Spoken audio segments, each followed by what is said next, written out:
लेकिन सतीश प्रकाश जी, मैं आपको जोड़ूंगा। यहां पर बड़ा सीधा सवाल है, सरकार के आप भी आलोचक हैं, लेकिन क्या आलोचना सिर्फ सही वक्त पर नहीं होनी चाहिए? जब राजनीति का वक्त हो तो राजनीतिक आलोचना की जाए, इसमें कोई बुराई नहीं है, लेकिन हर वक्त आलोचना, ये क्या साबित करता है?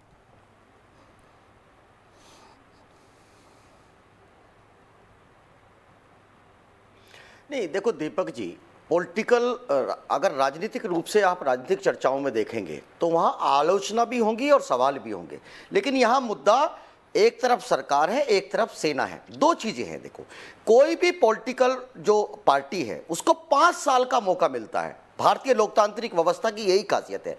लेकिन अगर आप देखेंगे कि इस देश में जो इस देश की सेना का इतिहास है वो 250 साल पुराना है, और इस देश की एक ऐसी सेना कि जिसने दुनिया के हर कोने में जाकर के लड़ाई लड़ी है। ईरान के शाह से लेकर के तमाम दुनिया की जो 10 खूंखार लड़ाई हैं, उसमें बैटल ऑफ सारागढ़ी हो या कोहिमा हो, तमाम 10 लड़ाइयों में 5 लड़ाइयां भारतीय सेना के हिस्से में आती है। तो एक ऐसी सेना जो आपके पास हो, देखो दो चीजें हैं कि राजनीतिक लोगों से अगर बीजेपी की सरकार आएगी तो सेना का व्यवहार चेंज हो जाएगा, या कांग्रेस की सरकार में सेना कुछ अलग होगी, ऐसी चर्चाओं पे हमको नहीं जाना चाहिए। हाँ, ये बात आपको माननी पड़ेगी कि राजनीतिक नेतृत्व परिवर्तित होने से आप विदेश नीति में परिवर्तन आता है।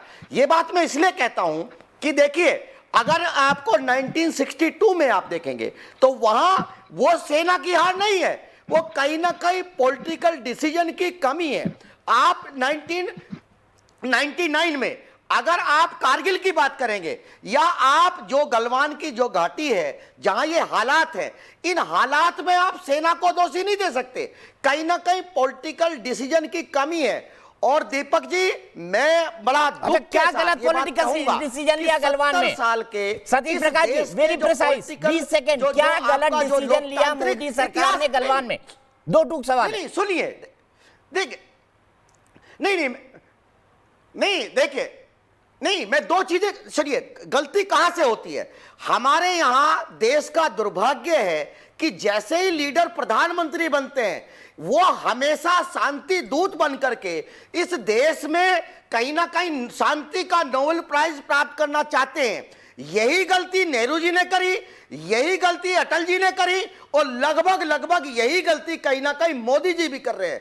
17 बार आप किसी देश के जो प्राइम है, जो उनसे मिल रहे हैं, उसके बावजूद भी 5 मई को आपके सामने यह स्थिति आती है। और आपको मालूम है, अगर ये 16 जून को यह घटना घट रही है और वहां 7 घंटे संघर्ष है, लाठी डंडों से संघर्ष है, तो कहीं ना कहीं आपके पास इंफॉर्मेशन थी, आपके पास सैटेलाइट पिक्चर भी थी। और दूसरी बात, अगर सीमा की आप बात करेंगे तो आपको रात को सारी की सारी आपको इंफॉर्मेशन प्राइम मिनिस्टर ऑफिस के अंदर सारी इंफॉर्मेशन होती है। आज बॉर्डर की क्या स्थिति है?